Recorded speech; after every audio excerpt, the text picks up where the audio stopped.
আসসালামু আলাইকুম, বিসমিল্লাহির রহমানির রহিম। কেমন আছো সবাই?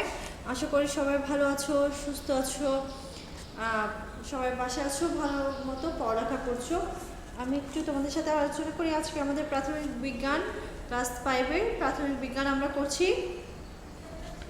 আমরা প্রাথমিক বিজ্ঞানের প্রথম অধ্যায় যে আমাদের পরিবেশ, সেটা আমরা আমাদের গত ক্লাসে আমরা পড়েছি। ওখানের মধ্যে আমরা উদ্ভিদ বাস্তু সংস্থান সম্পর্কে জেনেছি। উদ্ভিদ ও প্রাণী কীভাবে একে অপরের উপর নির্ভরশীল, বাস্তু সংস্থান কাকে বলে, জীব ও জড়ের মধ্যে পার্থক্য, এগুলো পড়েছি। আজকে আমরা খাদ্য এবং খাদক, হ্যাঁ, এটি একটু পড়ব, ঠিক আছে? আচ্ছা, আমরা কি পড়ব? খাদ্য এবং খাদক, শক্তি প্রবাহ, খাদ্য শৃঙ্খল, খাদ্যজাল, এগুলো নিয়ে আজকে আমরা একটু আলোচনা করব। প্রথমে আমরা শক্তি প্রবাহ যেটা, সেটা নিয়ে একটু আলোচনা করি।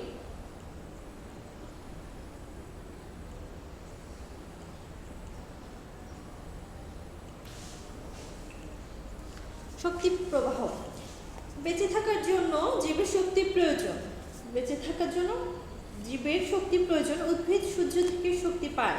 উদ্ভিদ কোথা থেকে শক্তি পায়? সূর্য থেকে শক্তি পায়। আর প্রাণী শক্তি পায় খাদ্য থেকে। প্রাণী শক্তি পায় কোথা থেকে? খাদ্য থেকে। আর উদ্ভিদ কোথা থেকে শক্তি পায়? সূর্য থেকে। তাহলে সূর্য শক্তির একটি কি বড় উৎস, ঠিক আছে? উদ্ভিদের জন্য সূর্য কি শক্তির একটি বড় উৎস। আচ্ছা, এখন আমরা খাদ্য এবং খাদক, এরপরে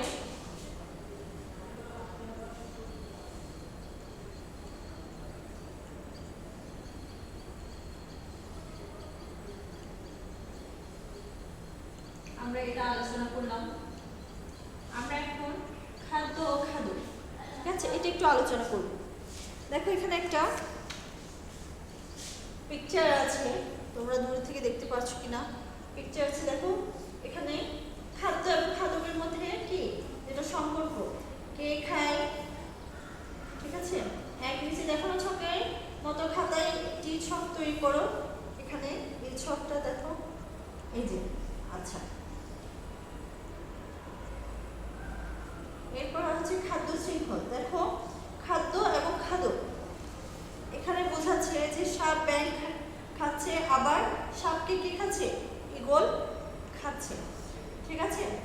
আচ্ছা, এখন এই খাদ্য খাদকের মধ্যে যেটা সম্পর্ক, এটা কি আমরা এটা আলোচনা করব যে খাদ্য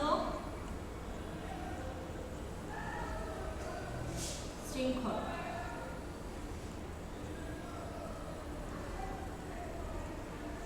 খাদ্য শৃঙ্খল, সকল প্রাণী শক্তির জন্য প্রত্যক্ষ ও বা পরোক্ষভাবে উদ্ভিদের উপর নির্ভরশীল। উদ্ভিদ সূর্যের আলো ব্যবহার করে নিজের খাদ্য নিজেই তৈরি করে। উদ্ভিদ কি করে? আমরা তো উদ্ভিদ থেকে, অর্থাৎ গাছপালা থেকে আমরা খাদ্যটা আমরা কি সংগ্রহ করি। এখন গাছপালা কীভাবে তাদের খাদ্যটা তৈরি করে?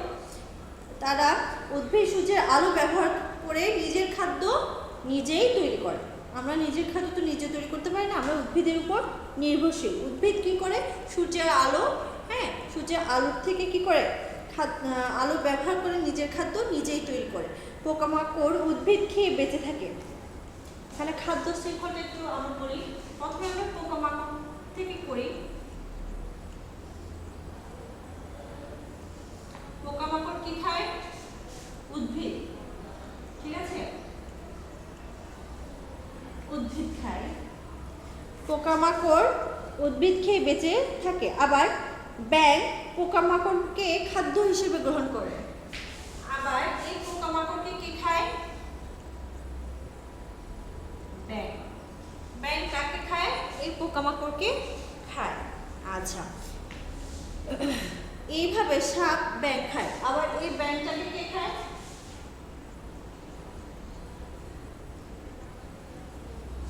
সাপ ব্যাঙ, ব্যাঙকে খায়, ঠিক আছে?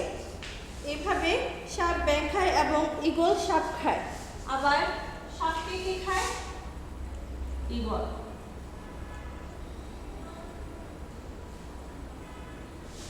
ঈগল পাখি আবার সাপকে খায়, ঠিক আছে? আচ্ছা, এইভাবে শক্তি উদ্ভিদ থেকে প্রাণীতে প্রবাহিত হয়। শক্তি কি উদ্ভিদ থেকে প্রাণীতে প্রবাহিত হয়। কিভাবে? প্রথমে উদ্ভিদ কোথা থেকে শক্তিটা পায়?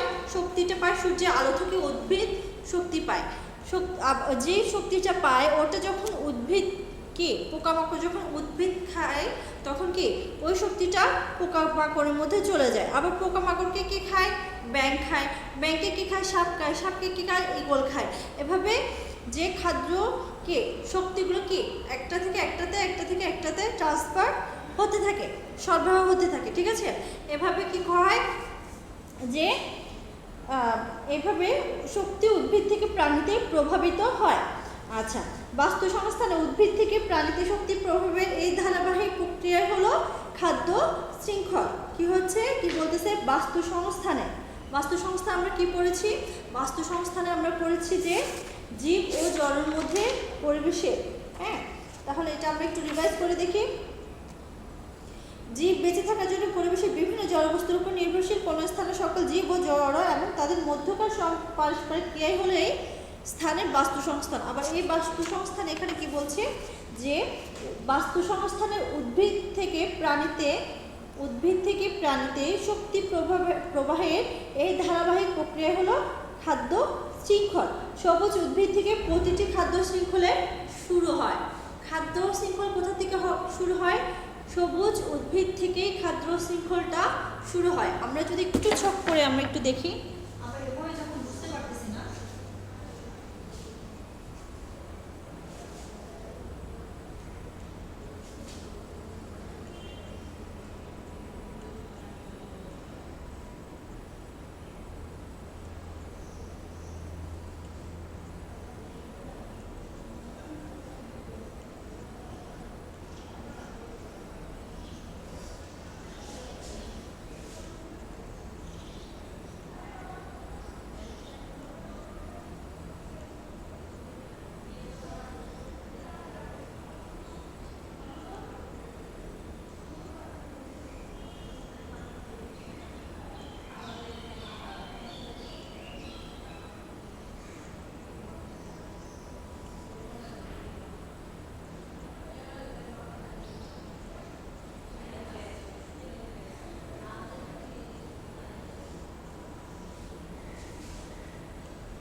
আচ্ছা, তাহলে খাদ্য শৃঙ্খলটা কি দেখো। প্রথমে সূর্য থেকে শক্তি কোথায় আসে? উদ্ভিদ। শক্তিটা কোথায় আসে? উদ্ভিদে আসে। হ্যাঁ, এই উদ্ভিদ থেকে পোকামাকড়, উদ্ভিদ যখন খায় তখন এই শক্তিটা কোথায় যায়? পোকামাকড়ের মধ্যে। আবার কি বলছে? পোকামাকড় কি খায়? ব্যাঙ খাচ্ছে বা অন্যান্য প্রাণী খাচ্ছে। হ্যাঁ, ওরা খাচ্ছে। আবার ব্যাঙকে কি খাচ্ছে? এখানে যেটা বইয়ের ভাষায় আছে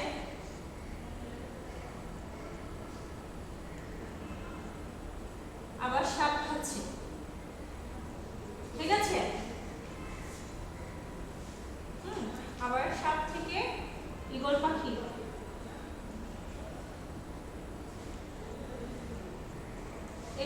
খাচ্ছে। আবার ঈগল পাখি কোনোভাবে ঈগল পাখিকে অন্য কেউ খাচ্ছে, মানুষ খাচ্ছে। এভাবে আস্তে আস্তে আবার শক্তিটা উদ্ভিদে কি এই যে পুরো বাস্তু সংস্থানে বেঁচে থাকতে হলে জীব এবং জড় এখানে যা আছে, জড় কি হচ্ছে? জড়ের মধ্যে কি আছে? মাটি, পানি, বায়ু। এরপরে জীব হচ্ছে পোকামাকড়, মানুষ, প্রাণী, অন্যান্য। এভাবে বাস্তু সংস্থানের মধ্যে যে উদ্ভিদ থেকে শুরু হয় শক্তি প্রবাহটা, শক্তি প্রবাহ।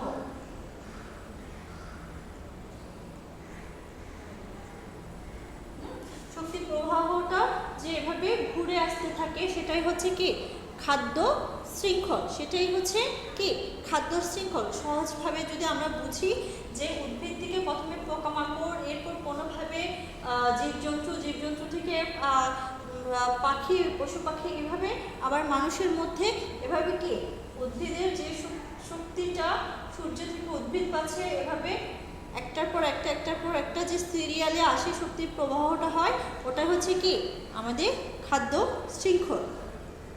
তাহলে আমরা কি জানতে পারলাম?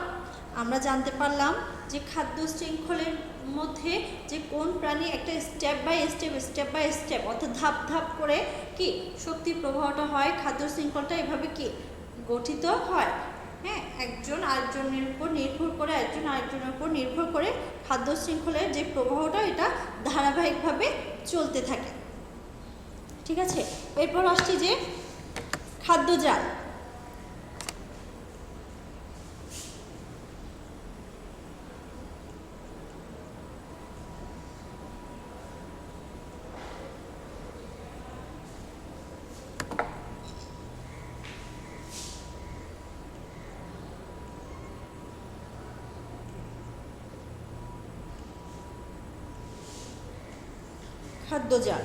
খাদ্যজাল কি বলছে? যে কোনো বাস্তু সংস্থানে অনেকগুলো খাদ্য শৃঙ্খল থাকে। বাস্তু সংস্থানের সকল উদ্ভিদ ও প্রাণী কোনো না কোনো খাদ্য শৃঙ্খলের অন্তর্ভুক্ত। যেমন ঈগল সাপ, ইঁদুর, কাঠবিড়ালি, ব্যাঙ ও অন্যান্য প্রাণী খেয়ে থাকে। আবার সাপ, খরগোশ, ইঁদুর, ব্যাঙ ও অন্যান্য প্রাণী খায়। একাধিক খাদ্য শৃঙ্খল একত্রিত হয়ে খাদ্যজাল তৈরি করে। ঠিক আছে, কি বলছে? একাধিক খাদ্য শৃঙ্খল, আমরা যে কিছুক্ষণ আগে খাদ্য শৃঙ্খলটা পড়েছি, ওই খাদ্য শৃঙ্খল এক এক ধরনের কি খাদ্য শৃঙ্খল আছে। আমরা মানুষরা যখন কি খাদ্য শৃঙ্খলের আওতায় পড়ি তখন এক ধরনের খাদ্য শৃঙ্খল তৈরি হয়। ঠিক আছে, এভাবে পশু পাখি যখন যে ব্যাপারটা সেটা এক ধরনের খাদ্য শৃঙ্খল হয়। এভাবে অনেকগুলো কি খাদ্য শৃঙ্খল মিলে খাদ্য জাল তৈরি হয়। আবার একটু বলি, যে কোনো বাস্তু সংস্থানে অনেকগুলো খাদ্য শৃঙ্খল থাকে। শুধু একটাই খাদ্য শৃঙ্খল সেটা না, অনেকগুলো খাদ্য শৃঙ্খল থাকে। বাস্তু সংস্থানে সকল উদ্ভিদ ও প্রাণী কোনো না কোনো খাদ্য শৃঙ্খলের অন্তর্ভুক্ত। যেমন ঈগল সাপ, ইঁদুর, কাঠবিড়ালি, ব্যাঙ ও অন্যান্য প্রাণী খেয়ে থাকে। আবার সাপ, খরগোশ, ইঁদুর, ব্যাঙ ও অন্যান্য প্রাণী খায়। আচ্ছা, একাধিক খাদ্য শৃঙ্খলা একত্রিত হয়ে খাদ্যজাল তৈরি হয়। আমি যদি তোমাদেরকে একটু চার্টটা দেখাই, খাদ্য শৃঙ্খল, এখানে অনেকগুলো খাদ্য শৃঙ্খল মিলে কি হয়েছে? খাদ্যজাল হয়েছে। ঠিক আছে, যেমন এখানে দেখাচ্ছে ঈগল কি খাচ্ছে? কাঠবিড়ালি, ইঁদুর, সাপ, ঠিক আছে, পতঙ্গভোজী পাখি এগুলো খেয়ে থাকে। আবার এরা কি খায়? ফড়িং, ঘাস এগুলো খাচ্ছে। খরগোশ কি খাচ্ছে? উদ্ভিদ খাচ্ছে। হরিণ উদ্ভিদ খাচ্ছে। হ্যাঁ, আবার এই হরিণকে বাঘ খাচ্ছে। এভাবে একটার সাথে কি অনেকগুলো খাদ্য শৃঙ্খল মিলে কি হয়? খাদ্যজাল তৈরি হয়। সহজ ভাষায় যদি বলি,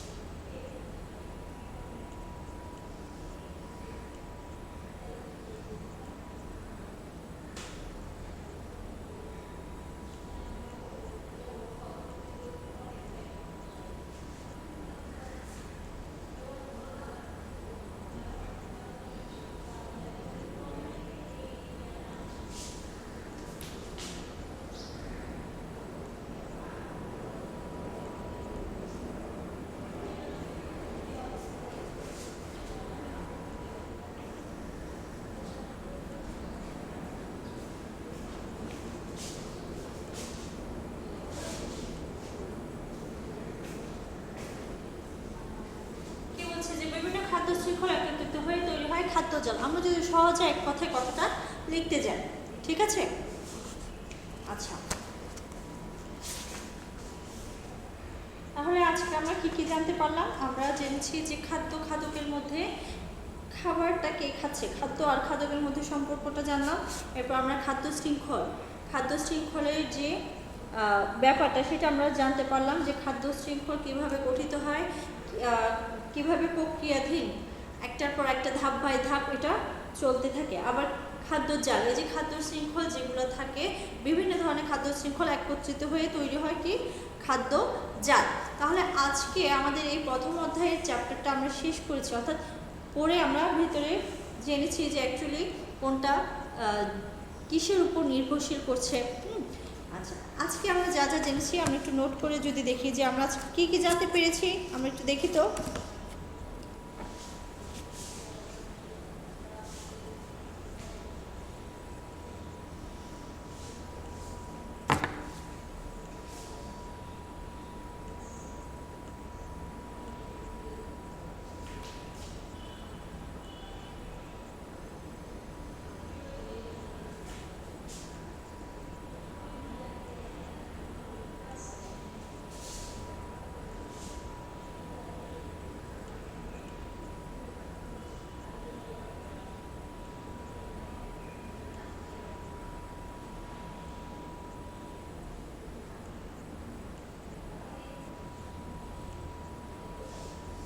খাদ্য জাল। আমরা প্রথমে খাদ্যের সম্পর্ক, খাদ্য শৃঙ্খল, খাদ্য জাল, এরপর হচ্ছে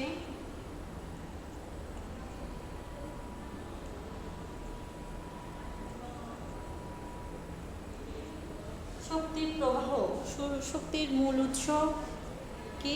সূর্য। এই সূর্য থেকে কিভাবে শক্তিটা উদ্ভিদে আসে, উদ্ভিদ থেকে প্রাণীতে, প্রাণী থেকে জীবে, এভাবে জীবে থেকে প্রাণীতে যায়। এভাবে আমরা দেখেছি যে শক্তি কিভাবে প্রবাহিত হতে থাকে।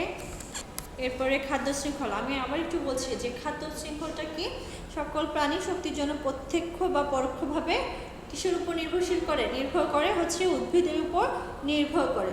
উদ্ভিদ সূর্যের আলো ব্যবহার করে নিজের খাদ্য নিজেই তৈরি করে।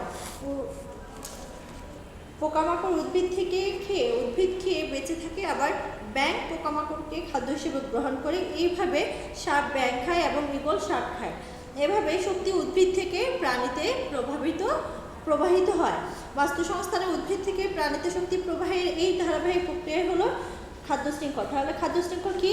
বাস্তু সংস্থানে উদ্ভিদ থেকে প্রাণীতে শক্তি প্রবাহের এই ধারাবাহিক প্রক্রিয়া হলো খাদ্য শৃঙ্খল। সবুজ উদ্ভিদ থেকে প্রতিটি খাদ্য শৃঙ্খলের শুরু। এরপরে আমরা জেনেছি যে খাদ্যজালটা আবার একটু আমরা পড়ি যে কোনো বাস্তু সংস্থানে অনেকগুলো খাদ্য শৃঙ্খল থাকে। একটা বাস্তু সংস্থানের মধ্যে জীব ও জড়, প্রাণী, উদ্ভিদের মধ্যে একটা বাস্তু সংস্থান যেটা থাকে সেটার মধ্যে অনেকগুলো খাদ্য শৃঙ্খল থাকে। বাস্তু সংস্থানের সকল উদ্ভিদ ও প্রাণী কোনো না কোনো শৃঙ্খলের অন্তর্ভুক্ত। আচ্ছা, যেমন ঈগল সাপ, ইঁদুর, কাঠবিড়ালি, ব্যাঙ ও অন্যান্য প্রাণী খেয়ে থাকে। আবার সাপ, খরগোশ, ইঁদুর, ব্যাঙ ও অন্যান্য প্রাণী খায়। একাধিক খাদ্য শৃঙ্খল একত্রিত হয়ে খাদ্যজাল তৈরি হয়। যদি আমরা সংক্ষেপে জিজ্ঞেস করছি খাদ্যজাল কি বা খাদ্যজাল কাকে বলে, তোমরা বলবে যে একাধিক খাদ্য শৃঙ্খল একত্রিত হয়ে খাদ্যজাল তৈরি করে। ঠিক আছে?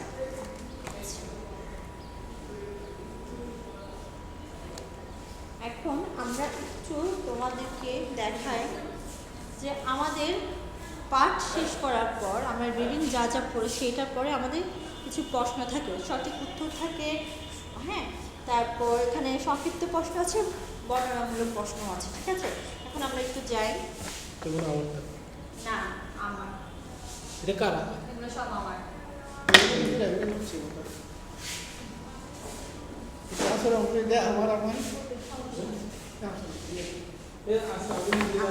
এখানে এক নম্বরে দেখো যে সঠিক উত্তর। আমাদের সঠিক উত্তর আছে। সঠিক উত্তরটা তোমরা পড়ে আসবে। আমি পড়া দিচ্ছি বা বাড়ির কাছে, আসলে পড়াতে এখন মুখস্থ দিতে পারি না, বাড়ির কাজ থাকবে। সঠিক উত্তরগুলো তোমরা আমরা যে রিডিং করেছি ওখান থেকে পেয়ে যাব। দ্বিতীয় নাম্বারে থাকবে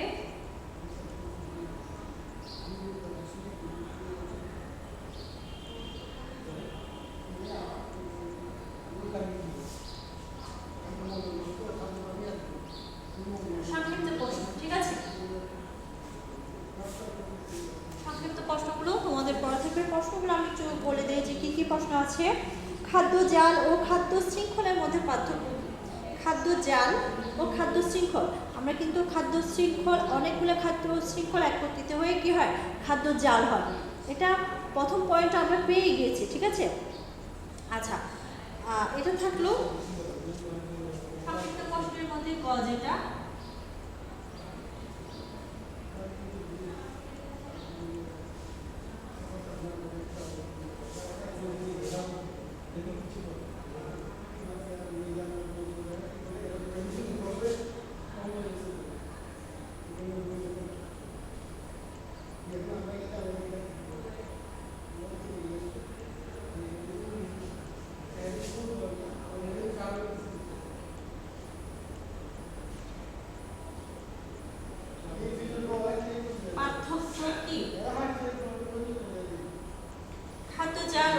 শৃঙ্খলের মধ্যে পার্থক্য কি? এরপরে যেটা প্রশ্ন আছে, উদ্ভিদ কিভাবে প্রাণীর উপর নির্ভরশীল। উদ্ভিদ কিভাবে প্রাণীর উপর নির্ভরশীল?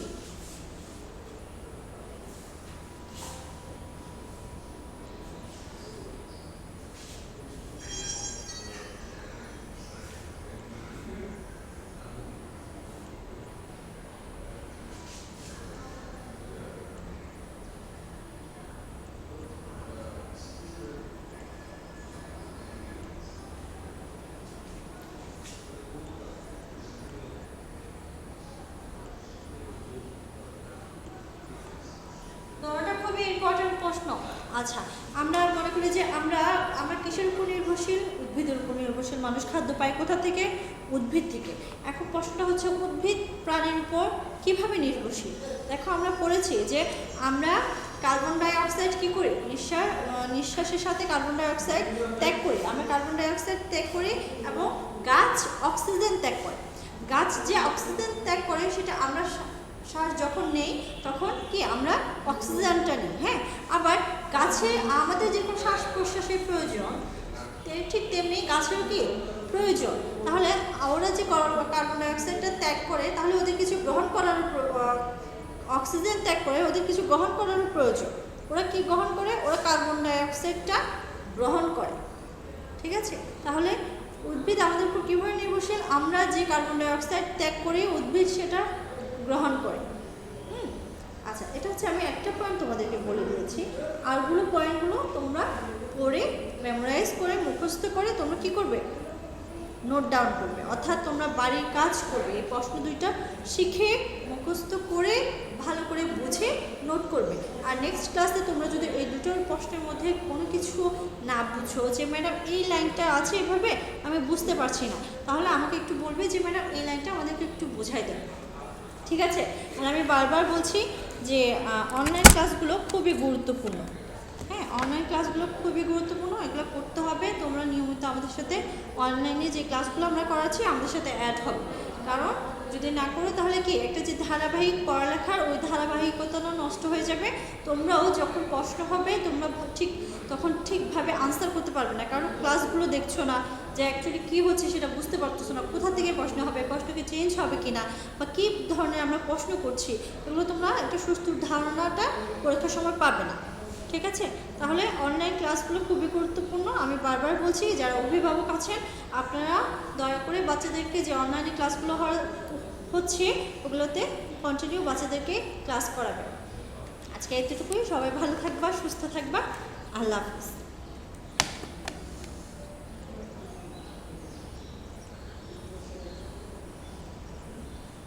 আচ্ছা, আরেকটা কথা আমি বলতে ভুলে গিয়েছি, সেটা হচ্ছে যে বাড়ি কাজ যেগুলো আমি দিচ্ছি এখন, সেগুলো যে এমন শুধু ঘরেই করে রাখবে তা না। যখন স্কুল খুলবে, যদি ইনশাল্লাহ খুলে দেয়, তাহলে কিন্তু বাড়ির কাজগুলো আমি চেক করব। ঠিক আছে? বাড়ির কাজগুলো আমরা ডেট দিয়ে কিন্তু নোট করে রাখি যে কোন দিন কোন ক্লাস দিচ্ছি, কী পড়া দিচ্ছি, কী পড়া আমরা যখন স্কুল খুলবে তখন চেক করব। ঠিক আছে? তো যারা স্টুডেন্ট আছো তাদেরকে বলছি ওগুলো বাড়ির কাজের খাতাটা আর শ্রেণীর কাজের খাতাটা দুটো আলাদা করে যা পড়া দিচ্ছি ওগুলো শিখে বাড়ির কাজে নোট করবে, যাতে যখন স্কুল খুলে যখন আমরা বলবো যে ক্লাসে এই পড়াগুলো পড়িয়েছিলাম, এগুলো পড়া দিয়েছিলাম, তোমরা পড়ছো কি না, তখন আমাদেরকে খাতাগুলো দেখাবে। ঠিক আছে? সবাই বাসায় থাকবা, সুস্থ থাকবা। এই করোনা এখন কমে গেছে এটা মনে করার করে যে একেবারেই ফ্রিভাবে চলাফেরা করবা তা কিন্তু না। সবাই মাস্ক পরিধান করবা যখন বাইরে বের হবা, আর বাসায় স্টে করার চেষ্টা করবা।